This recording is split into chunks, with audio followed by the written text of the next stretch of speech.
Welcome to Becky Amio Horse Training. I'm Becky, and I'm going to take you through the first ride on this 2-year-old stud prospect, born and raised here at Lauing Ranch in Blunt, South Dakota. He is being retained for a stallion prospect, and it's my job to ensure that not only does he have the athleticism and trainability, but he's going to be a good individual to use here on the ranch.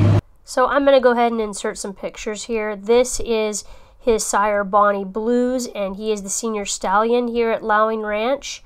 This next picture is of his mom, L.R. Hancock's Blue Pat, and she's a second-generation ranch-raised mare here at Lauing Ranch. This is with her 2017 colt, and this, of course, is her sire, Hancock's Two Boys.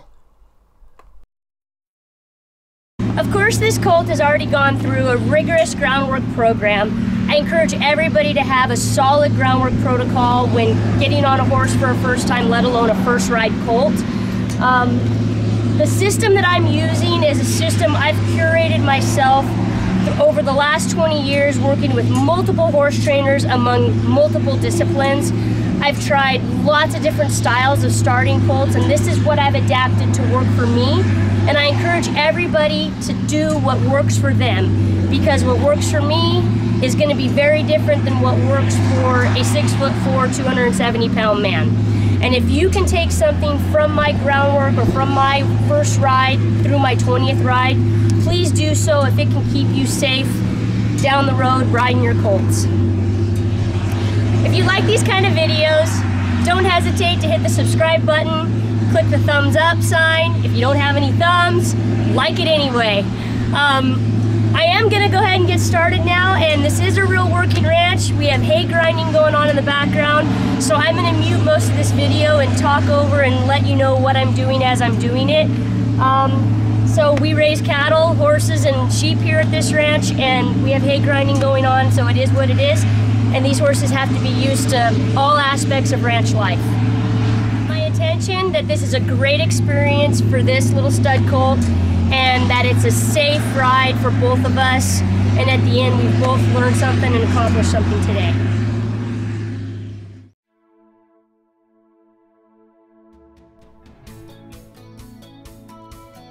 So despite the tractor loading hay into the grinder in the background, I'm going to go ahead and do this first ride. We'd been trying to put a first ride on this colt for quite some time, but we couldn't get all three of us together at the same time. And that's one thing I want to point out right away is that it takes two people to ride a horse. It takes a person on the ground watching what's going on and helping every time I put a first ride on this horse. I can do it by myself, but it sure goes so much better when I have JD on the ground to help direct and help them understand what I'm trying to tell them once I'm on their back.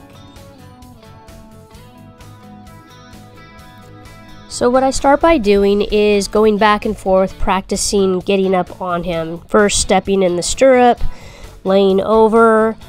My personal number that works for me is to mount and dismount 3 times. Everything that I do, I try to do in 3s. Now, I encourage you to do whatever works for you. If it's 5, if it's 2, if it's 10, you know, that could be a little excessive, but I find that I work in 3s. And the reason I work in 3s is because the very first time I do something, it's so the horse knows. The second time I do something is so the horse knows that I know what I'm trying to do. And the third time is practice, and every time thereafter is practice for me. So we just go back and forth, mounting and dismounting, rubbing him, petting him all over, making it a comfortable place for him. JD's always watching to make sure he's licking and chewing, hopefully resting a hind foot and really relaxed. Since horses are hardwired to learn something the very first time they experience it, I take my first ride very seriously. I try to throw as much stuff at them as I possibly can. So things like mounting from the lick tub or some sort of block is always one of the most important things I try to do. I always like to walk them a little bit after I've done all that mounting and dismounting so they know that they can move a little bit. Freeze them up just a little bit, and I try to lay off of their butt, slide off of them as much as I can. I used to swing a leg over and slide off them like a little kid, and I just can't do that anymore. So if you've ever watched a foal in the pasture, and I watch this all the time, I'll be driving along and I see them laying down with their moms and they spook at something and they jump up and they take off really fast.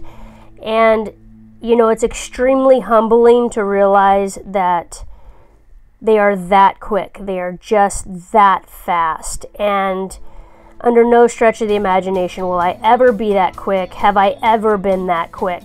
So I've done all my groundwork to try to make sure this horse is going to be as reliable as he can for all this stuff that I'm doing. Now, you may look at me sliding off his butt and think, well, that's a pretty good way to get kicked, and it probably is, but it's something that I still need to do to see what he's going to do and make sure that he's used to it and he's experienced it already. Now, with all the groundwork that I've done, I have learned from day one that this horse has been extremely reliable. His reaction is not going to be to kick out or to run off with me, so I know that about him already. This colt is extremely forgiving, and you know, that's the kind of horse I want to work on. In a world where there are tough ones and breeders are breeding horses with better and better dispositions, why not work on something that wants to be pretty kind and compliant and wants to get along? And so, you know, I've done my time working on those really tough ones that you have to be so careful around. And as I've gotten older, you know, I don't move like I used to. I'm certainly not as quick as I once was. And to be quite honest, if they're going to get you, they're going to get you regardless of how fast you are. By no stretch of the imagination will I ever be fast enough to get around this guy if he wanted to get me. They are so aware of their surroundings. So here I am, I get on, and I start to bend his head and flex him back and forth, because that's the number one thing that I need when I first get on. I want to be able to take a hold of their head. I will never be strong enough to ever pull a horse's head around, and this is one of the reasons why I start in the bit. Now, in my groundwork, I have taught this horse to give to the bit pressure over and over and over again. So that is the most reliable response I will get when I'm on his back. Now, there's still a chance of the hard drive clicking over and him not listening to me, but I'm trying to set myself up to have as much success as possible.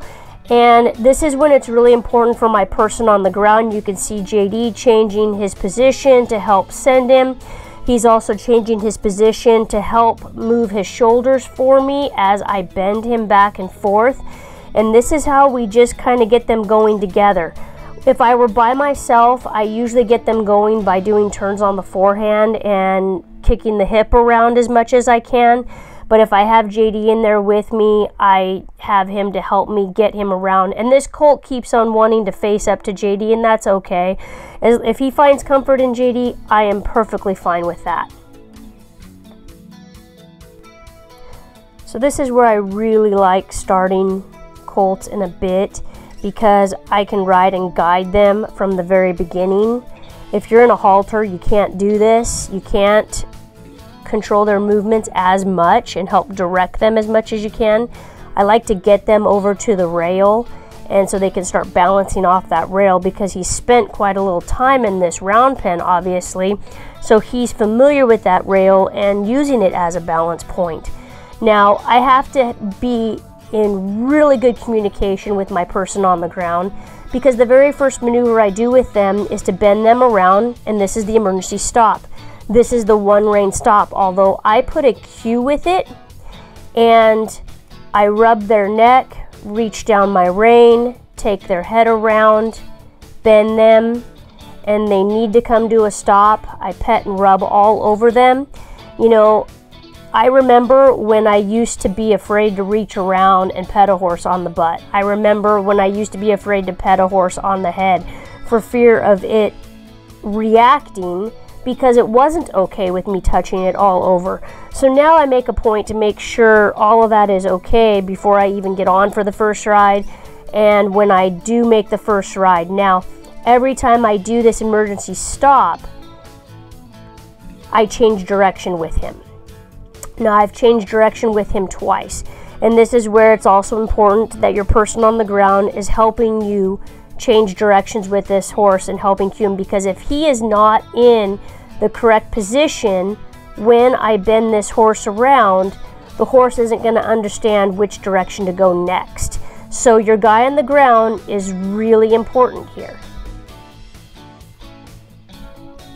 So this emergency stop is a down-regulating technique that I've used and taught to every horse I've started in the last 5 years. They all remember it. This is not something they forget. I can get on something that I've started 3 years ago and they remember it. And it's an especially effective tool for anybody that spooks, tries to run away, anybody that wants to get hot in the box when they get ready to go rope, or if they want to get hot before they make a barrel run. All of my speed horses especially get this technique and learn how to down regulate. It's so important to me that I practice this over and over and over again to prevent an accident, whether I'm out in the pasture or in the arena, and it has prevented a lot of wrecks. Now I ask them to do it at a trot. And here again, in good communication with my ground man, he's moving around to help this horse change direction and help him learn how to bend around. And the more I can practice this technique, the softer they get in the face, the more reliable they get about bending around when they take that rein. I mean, I don't know how many times when I first started horses that you could try to take a rein and they just kept right on going. So I practice this over and over again. I will never have the upper body strength that a man has to pull this horse around in the event that he decides to run off with me. And so we continue to put a cue with it, down regulate him, get him quiet, show him that stopping is a happy place for him. And there are a lot of other good things that are happening here. He's moving out, he's moving forward, he's learning how to go forward off of leg pressure now and a little bit of reins. He's getting really soft in his face. And the more times we change direction with him, the faster he learns and the more in timing we get with him. I also want to point out something that I'm doing here that I think a lot of people take for granted. I post along with him when he trots. And usually the first time I start posting with them, they have to figure out how to carry my weight when I'm moving up and down on their back. But there's an even more important point here I want to make, is that posting on the correct diagonal is of the greatest importance to me in getting in timing with my horse. There is a science to posting with a horse. A horse moves in a 2-beat diagonal gait, and so I want to lean away from all leads and all turns. So if I'm going to the left, I want to be up in the air off that front left foot as he's going around to the left. It's the fastest, easiest way for me to get them in the correct leads. And now we're going to take a lope here. And so it's important that I'm posting and up in the air when that front left leg is down on the ground.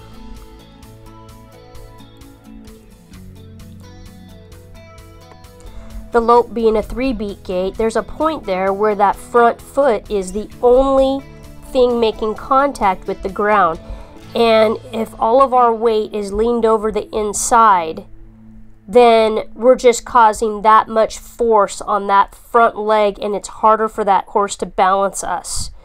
So we lean away from all leads and all turns. Now, I know one of the easiest ways to find our diagonal is by looking down at the shoulders, and that's fine when you're learning and to try to get it correct.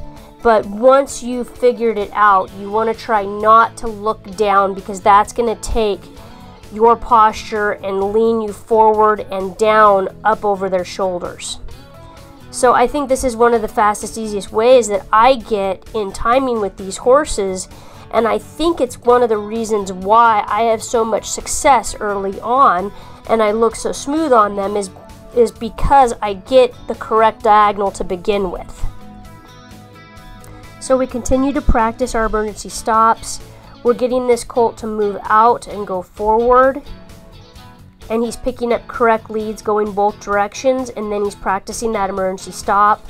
He's down regulating and he's changing directions for me. Again, this is where JD is so important for me on the ground, because he has to make sure this horse understands that I need him to move forward. He has to work at all three gaits for the most effective first ride. Now, it might seem really repetitive, but the more times that I can get this colt to move out and then down regulate him with emergency stop, the faster he learns, and the faster he learns where to put his feet as well. So this is a super effective exercise, and this works for horses of any age, not just first ride colts. So I really enjoy using it. I'll use this even on my finished barrel horse. So although it is repetitive, we are practicing new skills, and we're doing more than just the same old basic circle. We are getting him to move out at all three gaits. We're down regulating him and stopping. We're practicing picking up correct leads. We're loping in a 50-foot circle. And we've got him asking, okay, what next, every single time. So this is where I take the opportunity to teach him game over. Now this is where I want him to walk out, head long and low, be quiet, take the opportunity to relax on a long loose rein, and he just needs to walk around quietly. That's all he has to do. So I'm not going to ask anything of him, just to take a break. And they learn this from their very first ride. This is why my horses can stay quiet. From the very first ride, they are taught how to relax.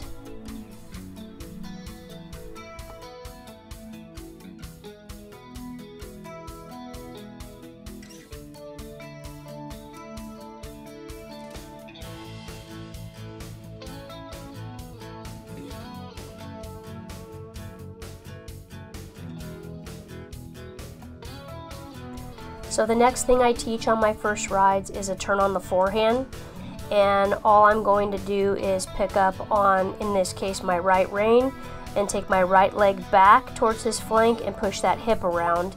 It's okay if the front end moves around a little bit at this point, because I just want him to move off the leg pressure. And this is where it's important that your guy on the ground is there to help you, because they don't always translate that leg means to move over, no matter how much you work with them on the ground. And so this is where JD is usually helping me. Now, after he gets it the first couple of times, I try it myself and see if I can get it. There's a little bit of an argument there, and he's moving around a lot, but like I said, I'm just trying to teach them to move off of leg. I'm trying to get that turn on the forehand, because that is the next thing that's going to set me up for success for everything else that I do with this colt. And since he's struggling a little bit with this side, I really have to recognize the try as soon as I get the tiniest bit of a step. So you can see that as soon as JD helps me move him over, I release the rein, I release my leg, I go to petting him, and that's what I've been doing this whole time. Lots of petting on the neck, on the butt, on the head, and then we switch to the other side. And he's clearly getting it a little bit better on this side than he would the other side. So again, every time I get the slightest step, I release my leg pressure and release my rein. He moves, I drop it, I pet, I rub on him. That's his reward. It gets to a point where JD backs away and I try to get it on my own, and I get it. I release, I pet him, I let him know he did it correct, and then we walk off and play game over again, and I try to leave him alone for a little bit.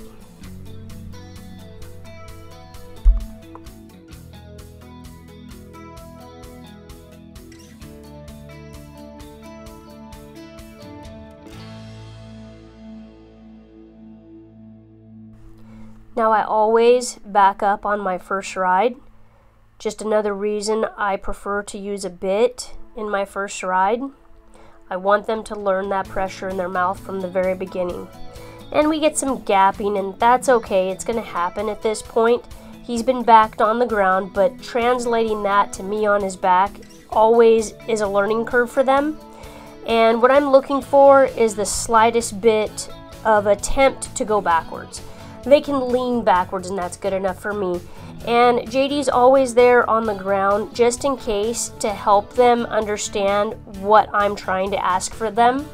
And sometimes he'll have to push them back by their halter or their chest so they can translate the two together. Another tool I started adding in my first rides to break the ice was the flag on the stick. And in this horse's life, he will be working on the ranch a lot, and he needs to be used to a sorting stick flag. So it's important for me to get them accustomed to this in the very beginning. And at first, they may look at it as it's making them go away. And this is where your guy on the ground, it's so important that he has a relationship with this horse already, and this horse accepts him, and this horse understands that this flag is not being used against him. It's just being used. But it's not being used to make him move around. Now, another thing I want to point out here is that some horses will aggressively go after this flag on a stick. I have experienced this before. And I know about this horse enough that he is not that type of horse, and I would not allow him to follow JD like this had I have thought for a second that he would have wanted to attack the flag, because he would have inevitably hurt my ground person. And I hope that makes sense and you understand that, because there are horses that I come across that have a strong fight disposition, and they're going to attack that flag. They're going to strike at it, and they're going to try to get it. And in this case, this horse is not like that. And so I allowed him to follow JD, and I prefer that he followed JD because that shows me that he understands that he's not being sent away by the flag. The flag is just a tool that's being used to be worked with, but it's not being used against him. So when JD is done playing with the flag and getting him accustomed to it, he hands the flag off to me. And I bang it on the rail a little bit. He hears the sound. It makes a lot of dinging. And I hold the flag directly straight up and ask him to move around a little bit. Now, he took this trot on his own, and that's fine, because at this point, look at how many times I have downregulated him, and I'm confident I can downregulate him again, because he's learned that when he bends into that small circle and he stands still, that's when he gets to rest. That's when he gets to play game over. So if he wants to move his feet right now, that's fine. We're eventually going to stop. And I'm just going to keep on petting him.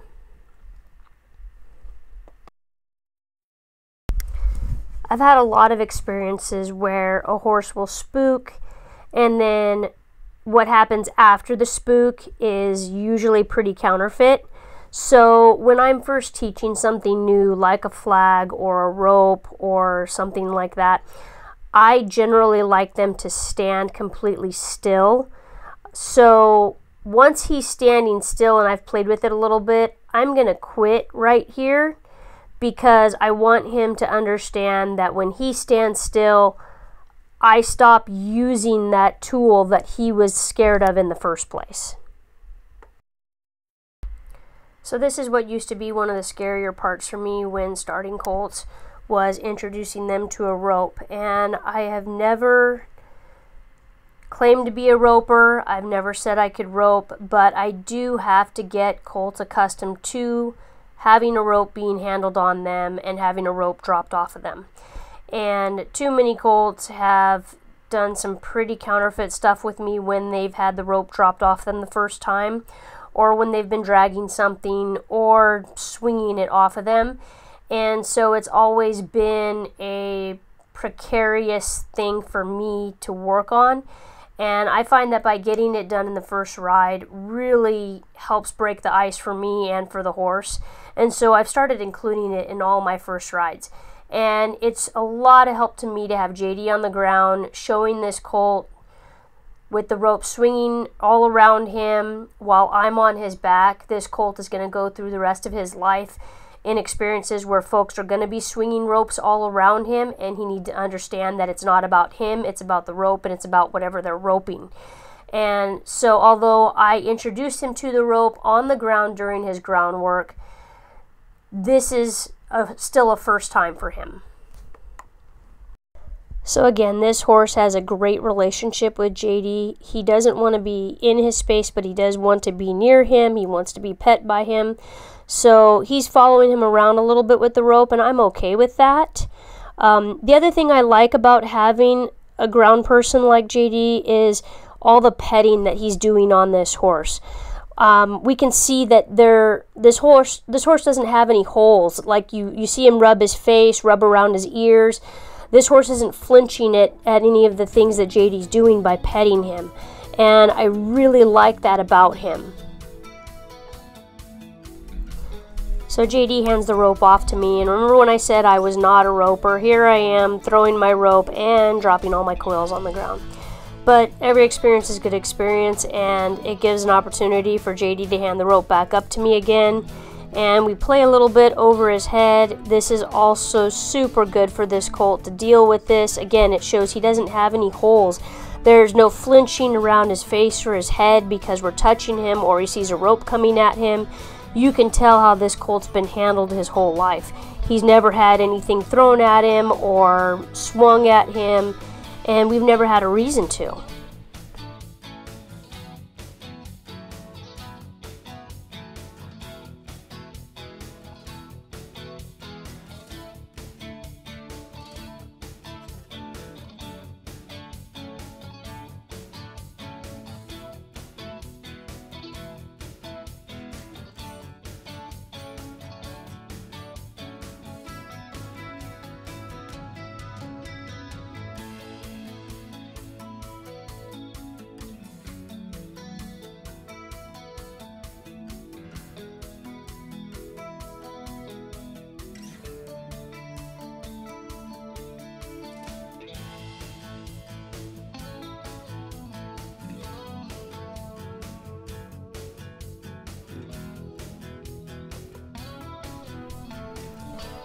So always on the first ride, I make a point of roping this barrel, and I know I've shown this a lot of times, short clips on my Facebook page, showing how I rope it, drag it to me, and dismount.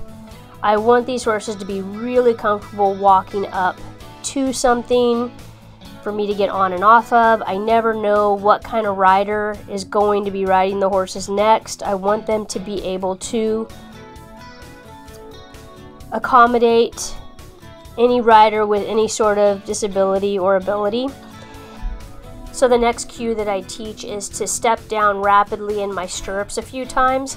I picked up on doing this a few years ago with a colt that was nervous about me stomping in the stirrups, and I now associate that with the I am getting off now cue.